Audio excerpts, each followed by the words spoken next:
Acompáñeme. Este es un lugar de primera clase. Usted no puede viajar aquí. Ella no sabía que el teléfono estaba grabando. No sabía que cada palabra, cada gesto, cada segundo de aquella humillación estaba siendo transmitido en tiempo real a un hombre a 5.200 kilómetros de distancia. Un hombre que controlaba algo mucho más grande de lo que ella podía imaginar.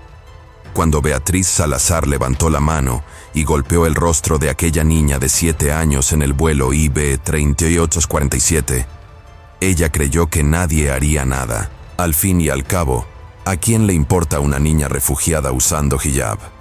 Pero había algo que Beatriz no vio. Algo pequeño, brillando discretamente en la muñeca de Yasmín. Y al otro lado del mundo, en una oficina con vista al Burj Khalifa, un hombre acababa de recibir una notificación. Sus manos temblaron, no de miedo, de algo mucho peor. Él susurró 2 palabras que harían temblar a 3 aerolíneas en menos de 1 hora. Te encontré. ¿Pero a quién le estaba hablando? ¿Y por qué eso lo cambiaría todo? Pero espera, para entender cómo una niña de 7 años terminó siendo humillada en el vuelo más lujoso de Iberia Airlines, a 11.000 metros de altitud entre Madrid y Dubái, tienes que volver conmigo. No mucho, solo 48 horas. 48 horas antes, Yasmín se encontraba en un lugar completamente diferente, un lugar donde nadie usaba tacones altos ni hablaba un inglés perfecto, un lugar donde el suelo era frío y las paredes tenían manchas de humedad que formaban extraños dibujos. Casa de la Esperanza, un orfanato en las afueras de Barcelona, edificio amarillo descolorido, ventanas que nunca cerraban bien, y un pequeño patio donde ella pasaba las tardes dibujando en el suelo con tiza de color.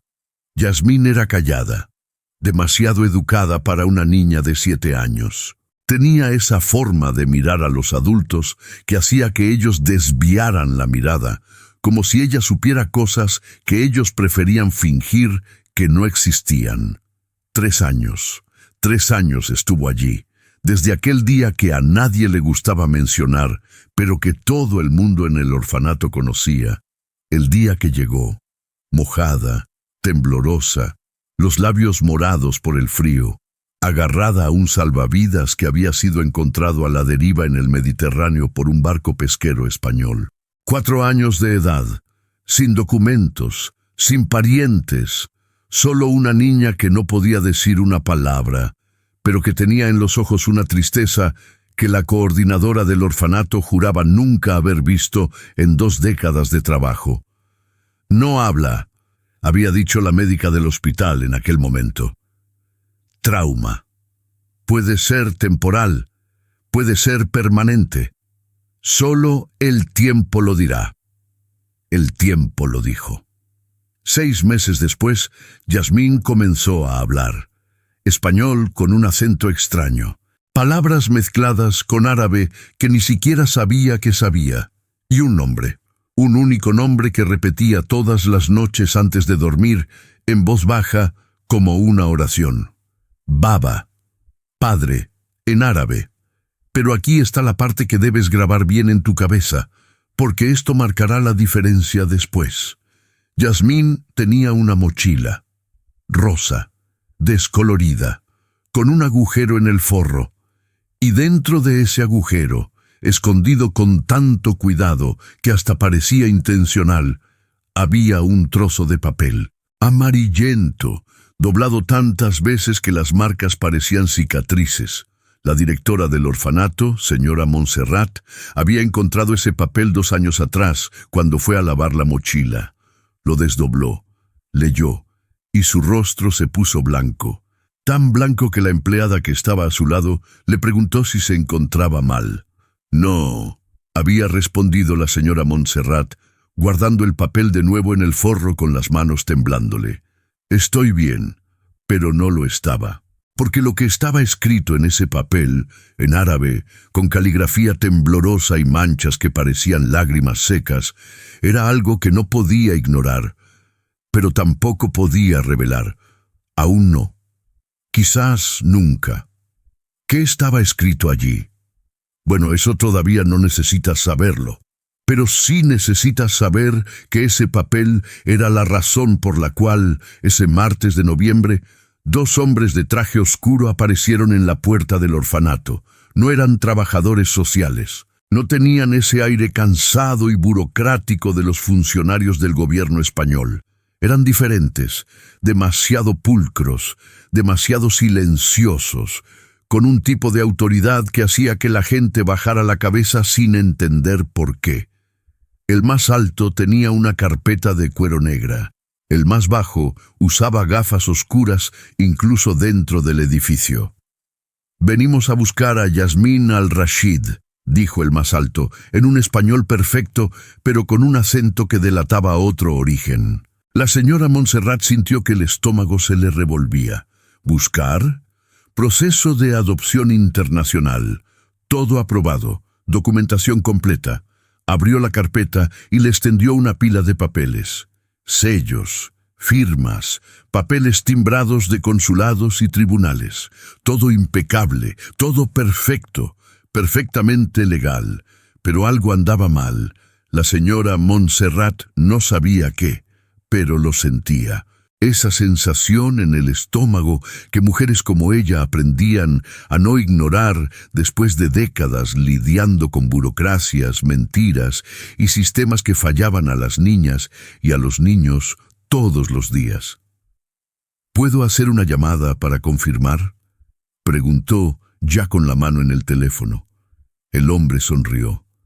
Una sonrisa educada, fría. Claro. Pero el vuelo sale en 4 horas. Si lo perdemos, el próximo será dentro de 3 semanas. Ella llamó. La secretaría del tribunal confirmó. Los documentos eran correctos. Proceso legítimo. Todo en orden. Colgó y miró a los 2 hombres. No parecían criminales, no parecían traficantes, pero tampoco parecían padres adoptivos. «Voy a llamar a la niña», dijo. La voz le salió más débil de lo que le hubiera gustado. Yasmín entró en la sala con la mochila rosa a los hombros. Miró a los 2 hombres, luego a la señora Montserrat. Y en esa mirada había una pregunta que no hizo en voz alta, pero que estaba clara como el agua. «¿Me voy de nuevo?» «Yasmín». La señora Montserrat se arrodilló frente a ella. Le tomó sus manos pequeñas. «Estos señores han venido a buscarte. Vas a viajar a un lugar diferente». «¿Diferente cómo?» «Dubái». La niña parpadeó. «¿Dónde queda eso?» «Lejos, muy lejos, pero dicen que vas a tener una familia allí». Yasmín no respondió. Solo miró la mochila que llevaba. Al forro rasgado donde, ella sabía, estaba escondido ese papel que la señora creía que ella no sabía que existía. Pero ella lo sabía. Siempre lo había sabido, porque había sido su madre, antes de que todo acabara, quien había cosido ese papel allí dentro. Y aún sin saber leer bien el árabe, Yasmín sabía lo que estaba escrito. Lo sabía porque su madre había repetido esas palabras todas las noches, como una promesa antes de dormir. «Si algo me pasa, él te encontrará. Tu padre te encontrará». De camino al aeropuerto, dentro de un Mercedes negro con cristales tintados, Yasmín miraba por la ventana. Barcelona pasaba demasiado rápido, colores borrosos, edificios antiguos mezclados con el gris del asfalto mojado. Lluvia fina, cielo pesado. El hombre más alto, sentado al lado del chofer, se giró hacia atrás. «¿Te gusta jugar en el móvil?» Yasmín negó con la cabeza. No, nunca había tenido un móvil. «Entonces te gustará esto», le entregó una caja pequeña. Yasmín abrió despacio. Dentro había un teléfono, viejo, la pantalla rota, pero funcionaba. «Puedes usarlo, ver videos, jugar, lo que quieras». Ella tomó el aparato, pesado, caliente, como si alguien acabara de usarlo. Y quizás lo había hecho. Porque lo que esos hombres no sabían, o quizás sabían y no les importaba, es que ese teléfono había sido configurado por otra persona. Alguien que en ese exacto momento estaba al otro lado del mundo. Alguien que acababa de recibir una notificación. Dispositivo activado. Ubicación: Barcelona, España. Destino: Madrid. Ese alguien era un hombre llamado Jalil al-Rashid. Y mientras Yasmín sostenía ese teléfono sin saber que era más que un regalo de viaje, Jalil estaba en su oficina con vistas al Burj Khalifa, mirando un punto rojo que se movía en un mapa digital en la pantalla de su ordenador. No parpadeaba, no se movía, solo observaba. 3 años. 3 años buscando. 3 años siguiendo pistas falsas, sobornando a autoridades, hackeando sistemas, revisando cada registro de naufragios, cada lista de orfanatos, cada base de datos de niñas y niños desaparecidos en el Mediterráneo, y ahora por fin, aquel punto rojo, su hija, viva. Señor, su asistente entró en la sala, dubitativo. Los abogados han confirmado. La custodia temporal ha sido aprobada. Estará en Dubái en 8 horas. Jalil no respondió. Solo siguió mirando aquel punto rojo moviéndose por el mapa, y entonces, tan bajo que el asistente casi no lo escuchó, dijo: si alguien le pone un dedo encima, lo destruyo todo. En el aeropuerto de Madrid, Terminal 4, Yasmín fue conducida por los pasillos enormes y brillantes. Nunca había visto un aeropuerto antes. Todo era demasiado grande, demasiado rápido. Personas corrían con maletas, hablaban en idiomas que ella no reconocía, y nadie miraba a nadie. Ella apretó la correa de la mochila rosa y siguió a los 2 hombres hasta la puerta de embarque. Clase ejecutiva. Asientos de cuero beige. Un espacio que ni siquiera sabía que existía. Se sentó en el asiento 8F, al lado de la ventana, y se puso el teléfono en el regazo. Sin saber muy bien por qué, apretó el botón rojo en la pantalla. Grabar vídeo. La cámara estaba apuntando hacia ella misma, capturando su carita seria. El hijab beige que la señora Montserrat la había ayudado a ponerse esa mañana. Y de fondo, el movimiento de la cabina. Ella no sabía por qué estaba grabando. Solo sentía que debía hacerlo, como si algo importante estuviera a punto de suceder. Y entonces ella apareció, la azafata, alta, rubia, pelo recogido en un moño tan apretado que parecía doler. Credencial dorada, Beatriz Salazar, jefa de cabina. Beatriz miró a Yasmín con esa expresión que la niña ya conocía demasiado bien. Esa mirada que decía: no deberías estar aquí. Pero antes de que Beatriz pudiera abrir la boca, uno de los hombres de traje que había traído a Yasmín se levantó 3 filas más adelante. Está bajo nuestra responsabilidad. Documentación completa. Beatriz tomó los papeles, los examinó, los devolvió con un suspiro irritado. ¿Está sola en este asiento? El avión está lleno. No hay... No me interesa. Menores de 10 años no pueden estar solos en clase ejecutiva. Es protocolo. El hombre iba a responder, pero Beatriz ya había dado la espalda. Tenía 23 años de experiencia volando. No iba a permitir que nadie cuestionara las reglas de su vuelo. Se acercó a Yasmín, extendió la mano. Ven conmigo, te vas a sentar en otro lugar. Yasmín la miró, luego al teléfono en su regazo, todavía grabando. Y entonces, sin entender completamente lo que estaba pasando, pero entendiendo perfectamente el tono de aquella mujer, apretó el teléfono contra su pecho y negó con la cabeza. No. Antes de contarte lo que Beatriz Salazar hizo a continuación, y por qué ese gesto de una niña de 7 años sosteniendo un teléfono viejo se iba a transformar en la mayor crisis de la aviación europea en una década, necesito que hagas una cosa. Si estás siguiendo esta historia, si algo dentro de ti ya está tenso, curioso o con ese presentimiento de que algo terrible y al mismo tiempo necesario está a punto de suceder, suscríbete al canal ahora. Porque lo que viene después no es solo sobre una niña siendo humillada, es sobre el precio que se paga cuando subestimas a quien no tiene voz. Y te garantizo, no vas a creer lo que sucede en los próximos 5 minutos de ese vuelo. Beatriz Salazar no estaba acostumbrada a escuchar no, especialmente no de una niña, especialmente no de una niña de ese tipo. Se agachó, poniéndose a la altura de los ojos de Yasmín, y forzó una sonrisa que no se acercaba ni un poco a parecer genuina. Cariño.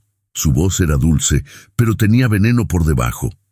Tienes que obedecerme. Vamos, levántate. Yasmín apretó el teléfono con más fuerza contra su pecho. La pantalla rota presionaba contra el tejido fino de su vestido beige. No dijo nada, solo miró a Beatriz con esos ojos marrones enormes que parecían entender mucho más de lo que deberían. Y eso irritó a Beatriz más de lo que cualquier respuesta podría haberlo hecho, porque había desafío en ese silencio, había rechazo, y Beatriz Salazar no toleraba ser desafiada, ni por pasajeros borrachos, ni por pilotos arrogantes, y mucho menos por una niña de 7 años que, en su opinión, ni siquiera debería estar en ese vuelo. «No voy a repetir», dijo Beatriz, la sonrisa desapareciendo. Extendió la mano y agarró el brazo de Yasmín, no con violencia, pero con firmeza, ese tipo de firmeza que duele sin dejar marca. Yasmín se encogió. El teléfono se deslizó un poco, pero ella logró sostenerlo. La cámara seguía grabando, capturando todo. El ángulo era extraño ahora, filmando la mitad del rostro de Beatriz, la mitad del techo de la cabina y la expresión de otros pasajeros que comenzaban a notar que algo estaba pasando. Una mujer en la fila de al lado, francesa, por el acento que usaría después, frunció el ceño. «¿Por qué solamente ella?», murmuró a su marido. «¿Por qué solo ella?». Un hombre de negocios 2 asientos más adelante se quitó los auriculares, pero no dijo nada. Solo observó, esperando a ver hasta dónde llegaba aquello. Beatriz tiró de Yasmín hacia arriba. La niña se levantó, tambaleándose, sosteniendo la mochila rosa con una mano y el teléfono con la otra. «¡Vamos!». Beatriz la condujo por el estrecho pasillo hacia la cortina que separaba la clase ejecutiva de la económica, y fue en ese momento que Yasmín tropezó, no a propósito. Sus pequeños pies, calzando sandalias gastadas que eran demasiado grandes para ella, se enredaron en la alfombra mullida. Cayó de rodillas. El teléfono se le escapó de la mano y se deslizó por el suelo, deteniéndose a los pies de un pasajero en la fila 7. La pantalla rota parpadeó, pero siguió grabando. Yasmín intentó levantarse. Beatriz, en lugar de ayudarla, suspiró fuerte. Ese tipo de suspiro que arrastraba semanas de frustración, años de lidiar con pasajeros problemáticos y quizás, solo quizás, algo más profundo. Algo que ella misma no sabía nombrar, pero que tenía que ver con el miedo. Miedo a perder el control. Miedo a ser cuestionada, miedo a que personas que ella creía que no merecían estar allí comenzaran a creer que sí lo merecían. «Levántate», ordenó Beatriz. Yasmín se levantó despacio, las rodillas doloridas. Miró el teléfono en el suelo. El pasajero de la fila 7, un hombre mayor, español, con canas y manos grandes, tomó el aparato, miró la pantalla.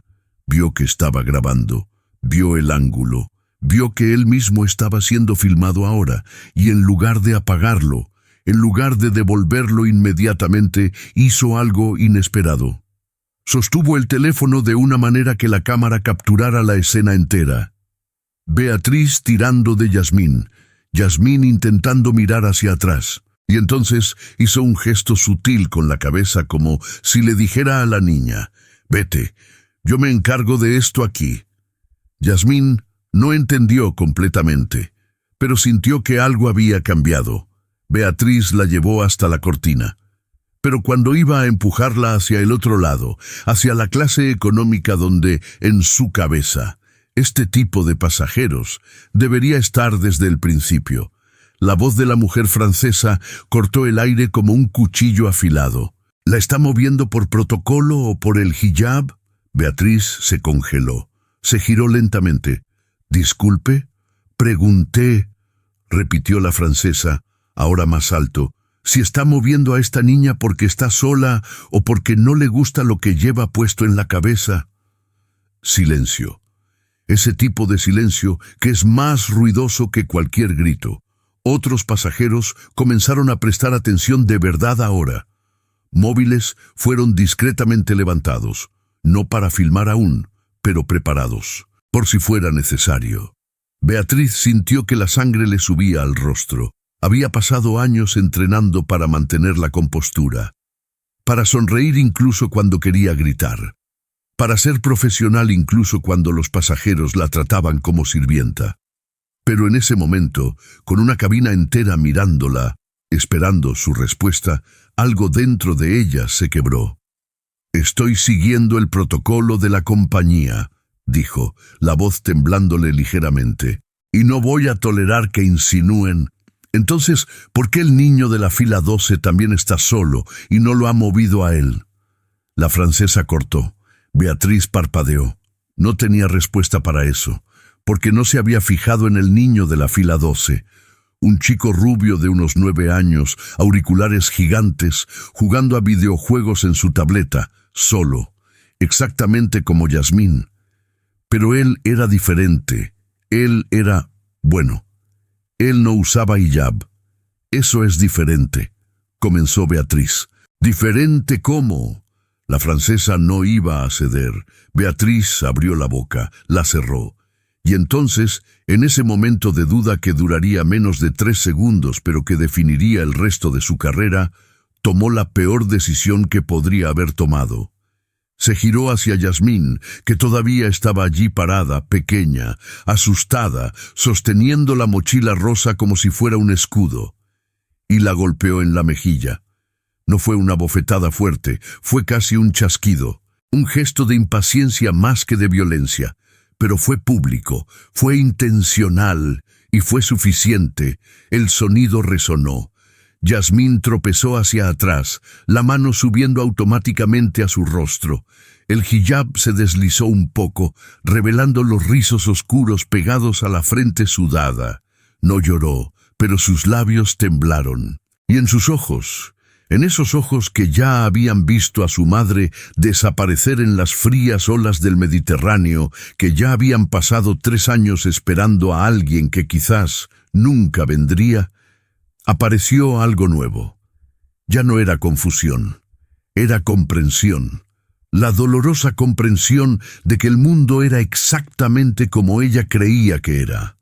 Cruel, injusto y sordo para niñas y niños como ella. La cabina explotó. No literalmente, pero la energía cambió tan rápido que pareció una explosión silenciosa. La francesa se levantó. «Voy a denunciar esto. Acaba de golpear a una niña». El hombre de negocios que estaba observando sacó su móvil y comenzó a teclear furiosamente. Otro pasajero, brasileño por el acento, también se levantó. «¿Qué disparate es este? Que alguien llame al comandante». Pero había una persona que no reaccionó con palabras. El hombre de las canas en la fila 7. Todavía sostenía el teléfono de Yasmín, todavía grabando, y lo había visto todo. Cada segundo, cada ángulo. Miró la pantalla, miró a Yasmín, y entonces, con calma calculada, pulsó un botón. Enviar video. ¿A dónde? A un número que estaba guardado en ese teléfono viejo y roto, un número con el código de Dubái. Un número que pertenecía a un hombre que, en ese exacto momento, estaba sentado en su jet privado, a 40.000 pies sobre el océano Atlántico, volando hacia España porque algún instinto de padre que creía haber perdido 3 años atrás, había gritado dentro de él que su hija lo necesitaba. Ahora, el teléfono de Jalil al-Rashid vibró, miró la pantalla, video recibido, origen, dispositivo de rastreo. Yasmín lo abrió y lo vio. 23 segundos. 23 segundos que mostraban a su hija, la niña que había buscado en cada rincón del Mediterráneo, que había imaginado muerta tantas veces que ya no podía dormir bien, siendo arrastrada, humillada y golpeada por una mujer de uniforme dentro de un avión. Jalil no gritó, no golpeó nada, solo se quedó muy, muy quieto. Y entonces dijo, con una voz tan baja y controlada que asustó incluso al piloto del jet privado: «Conéctame con el CEO de Iberia Airlines, ahora, y quiero la torre de control de Madrid en línea en 2 minutos». De vuelta al vuelo IB 36847, Beatriz Salazar estaba comenzando a darse cuenta de la dimensión de lo que había hecho. Los pasajeros no estaban solo molestos, estaban indignados. 2 de ellos ya habían amenazado con demandar a la compañía. La francesa estaba al teléfono con alguien, hablando demasiado rápido para que Beatriz entendiera. Y Yasmín se había sentado en el suelo del pasillo, apoyada contra la pared, abrazando la mochila rosa. No lloraba, pero se balanceaba ligeramente, hacia adelante y hacia atrás, como si estuviera intentando calmarse sola, como si hubiera aprendido, en algún lugar terrible de su corta vida, que nadie vendría a calmarla. Así que necesitaba hacerlo ella misma. El hombre de las canas se acercó. Se arrodilló a su lado y le extendió el teléfono. «Esto es tuyo», dijo en un español amable. Yasmín lo tomó, miró la pantalla. «Video enviado». Ella no sabía lo que eso significaba, pero el hombre sonrió. Una sonrisa triste pero esperanzadora. «Alguien va a ver esto», dijo. «Alguien a quien le importa. Lo prometo». Y entonces sucedió algo que nadie esperaba. El sistema de intercomunicación del avión crepitó. La voz del comandante, grave, seria, confusa, resonó por la cabina. «Señoras y señores, les habla el comandante Herrera. Hemos sido instruidos por la torre de control para regresar inmediatamente al aeropuerto de Madrid. Prepárense para un aterrizaje de emergencia. No hay riesgo para la aeronave, pero la situación es prioritaria. Les pedimos que todos regresen a sus asientos y se abrochen los cinturones». La cabina estalló en murmullos confusos. «¿Aterrizaje de emergencia? ¿Por qué? ¿Qué había pasado?» Beatriz Salazar sintió que el suelo se abría bajo sus pies. Miró a Yasmín, todavía sentada en el suelo del pasillo, sosteniendo aquel teléfono viejo. Y por primera vez sintió algo que no sentía hacía mucho tiempo. Miedo real, porque ella no sabía aún quién era Jalil al-Rashid, no sabía que él controlaba contratos de logística con 3 de las mayores aerolíneas de Europa, no sabía que él acababa de llamar personalmente al CEO de Iberia y le había dicho con una calma aterradora: «Tienen un vuelo en el aire con mi hija dentro, y alguien de su tripulación acaba de golpearla. Si ese avión no aterriza en Madrid en los próximos 15 minutos, cancelo todos nuestros contratos. Y no es solo Iberia, es toda compañía con la que tengan alianza. Usted va a entender lo que significa perder 300 millones en un día». Ella no sabía nada de eso, pero lo iba a descubrir en exactamente 11 minutos. Ahora, antes de contarte lo que sucedió cuando ese avión aterrizó, quién estaba esperando en la terminal, qué pasó con Beatriz y cómo Yasmín finalmente entendió quién era realmente, tengo que hacer una pregunta. ¿Alguna vez has pasado por algo parecido? ¿Alguna vez has sido juzgado, movido, tratado diferente solo por cómo te ves, de dónde vienes o en qué crees? Si es así, déjanos en los comentarios desde dónde estás viendo esto, porque esta historia no es solo sobre Yasmín. Es sobre cada niña, cada niño, cada persona que alguna vez ha sido hecha sentir pequeña por quien debería protegerla.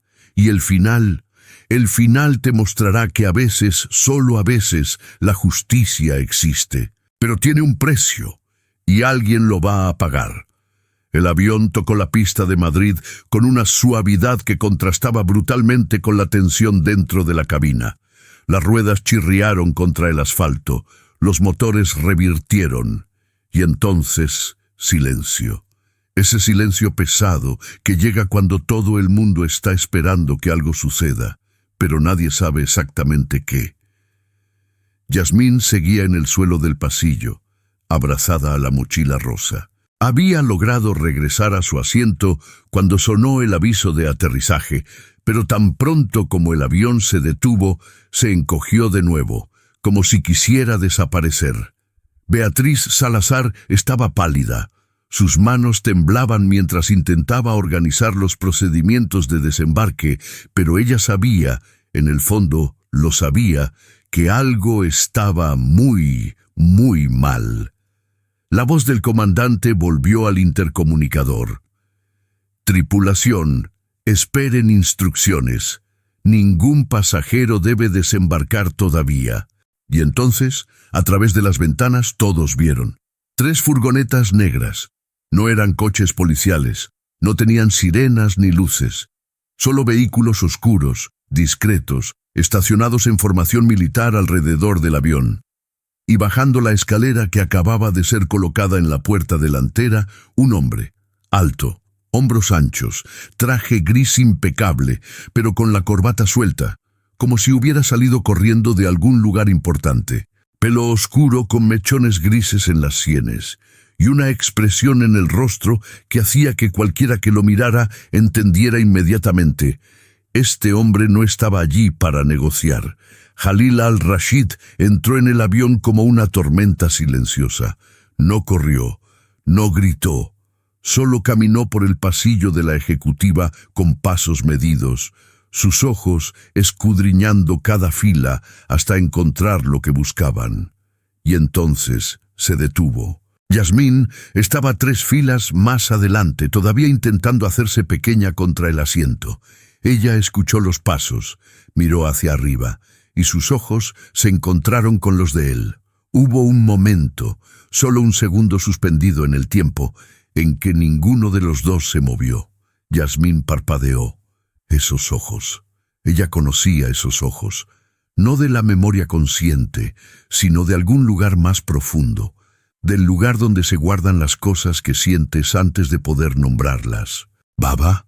La palabra salió tan baja que casi nadie la escuchó. Casi. Jalil sintió que las rodillas le flaqueaban. 3 años. 3 años buscando.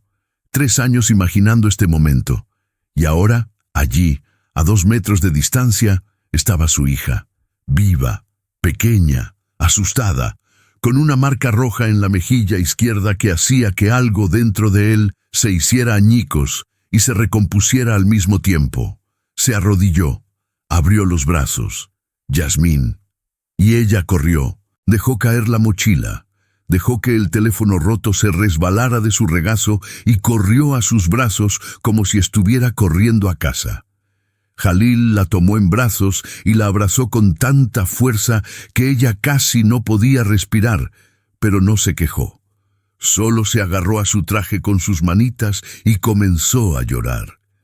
Finalmente, después de 3 años conteniendo, lloró. La cabina entera observaba en silencio. La mujer francesa tenía la mano sobre la boca, los ojos humedecidos. El hombre de las canas que había sostenido el teléfono sonreía, aliviado. Y Beatriz Salazar. Beatriz estaba congelada en la entrada de la cabina, observando la escena desarrollarse, dándose cuenta, lenta y terriblemente, a quién acababa de golpear. Jalil besó la frente de Yasmín. Estás a salvo ahora, lo prometo, nunca más nadie te hará daño. La puso suavemente de nuevo en el asiento y entonces, por primera vez desde que entró en el avión, se giró y miró a Beatriz. No con rabia, no con odio, con algo peor, decepción, como si ella fuera solo una persona más que había probado exactamente lo que él ya sabía sobre el mundo. Usted golpeó a mi hija, dijo. No era pregunta, era afirmación.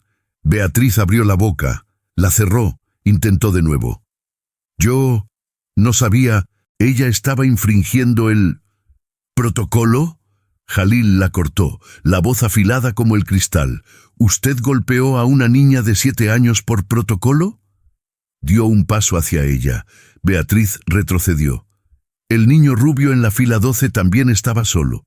Pero usted no lo golpeó a él, así que no me hable de protocolo, hábleme de la verdad. Beatriz sintió las lágrimas ardiéndole en los ojos, pero se negó a dejarlas caer. Yo cometí un error.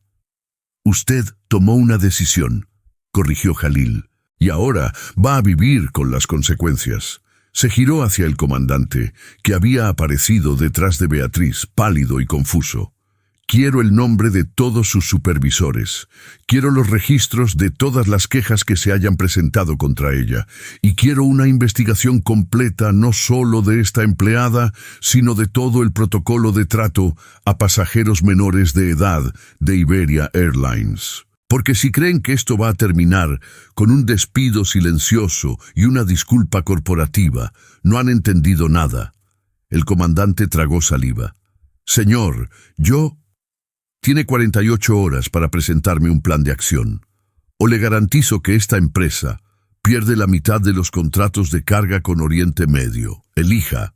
Y entonces Jalil hizo algo que nadie esperaba. Volvió con Yasmín, se arrodilló de nuevo frente a ella y sacó del bolsillo interno de su chaqueta un objeto pequeño, envuelto en tela azul descolorida. Lo desenvolvió despacio. Era una pulsera de plata, con pequeñas inscripciones en árabe. Yasmín abrió los ojos. Mamá tenía una igual, susurró. Lo sé, dijo Jalil. La voz le falló por primera vez. Porque se la di a ella, el día que partieron. Sostuvo la manita de Yasmín y le puso la pulsera en la muñeca. Esta era mía, ahora es tuya. Y significa que nunca más vas a estar sola. No importa dónde estés, no importa quién intente hacerte sentir pequeña, eres hija de Jalil al-Rashid y nadie te toca sin consecuencias. Yasmín miró la pulsera, luego a su padre, y entonces, con la seriedad de alguien mucho mayor, preguntó, ¿por qué la señora me golpeó? Jalil respiró hondo. Porque tuvo miedo. ¿Miedo de mí? No, miedo de lo que representas. Miedo de que personas como tú tengan los mismos derechos que ella. Pero ¿sabes qué vamos a hacer con ese miedo? Yasmín negó con la cabeza. Jalil sonrió, triste pero decidido. Vamos a transformarlo en cambio. Y fue exactamente eso lo que sucedió. En las 72 horas siguientes, el video que el hombre de las canas había enviado, esos 23 segundos de una niña siendo arrastrada, humillada y agredida, se esparció por internet como fuego en rastrojo seco, no porque se filtrara a la prensa, sino porque Jalil personalmente lo envió a cada miembro del consejo de dirección de todas las aerolíneas con las que tenía contrato, con un mensaje simple. Esto le pasó a mi hija, y puede estar pasándoles a otros niños y niñas todos los días. ¿Qué van a hacer ustedes? La presión fue inmediata. Iberia Airlines suspendió a Beatriz Salazar en menos de 24 horas. Pero Jalil no se detuvo ahí. Financió una auditoría independiente que reveló 47 casos similares de discriminación contra niños y niñas de minorías religiosas en vuelos europeos en los últimos 2 años. Casos que habían sido silenciados, archivados, olvidados. Creó un fondo de 15 millones de euros para un programa de formación obligatoria contra la discriminación para todas las tripulaciones aéreas. Y lo más importante, hizo que Yasmín participara, no como víctima, sino como voz. 6 meses después, en una conferencia en Bruselas sobre derechos de pasajeros, Yasmín subió al escenario. Pequeña, con el hijab beige que se le había resbalado aquel día, pero ahora ajustado con seguridad, y con la pulsera de plata brillando en su muñeca. No hizo un discurso largo, solo dijo, No quiero que nadie más se sienta como yo me sentí en ese avión, como si no perteneciera, porque la verdad es que todos pertenecemos. Y si usted es adulto y tiene poder sobre niñas y niños, su única tarea es hacernos sentir seguros, no pequeños. La sala entera se levantó. Aplausos no porque fuera bonito, sino porque era verdad. Y mientras Yasmín bajaba del escenario y corría a los brazos de su padre, Jalil la levantó en el aire y le susurró al oído: «Tu madre estaría tan orgullosa». Yasmín sonrió. Esa sonrisa de quien finalmente entendió que pertenecer no es sobre dónde estás, sino sobre quién te ve. Si esta historia te conmovió, si te hizo sentir algo, rabia, tristeza, esperanza, quiero que hagas una cosa. No es solo suscribirte al canal, aunque eso ayuda. Quiero que pienses en quién puedes ser para alguien. Puedes ser la persona que se queda callada cuando ve injusticia, o puedes ser la persona que sostiene el teléfono y pulsa enviar. ¿Puedes ser Beatriz? ¿O puedes ser el hombre de las canas? La elección siempre fue tuya. Yasmín no tuvo elección, pero tú sí. Úsala bien, y si conoces a alguien que necesita escuchar esta historia, compártela, porque historias como esta no cambian el mundo solas, pero las personas que creen en ellas, sí.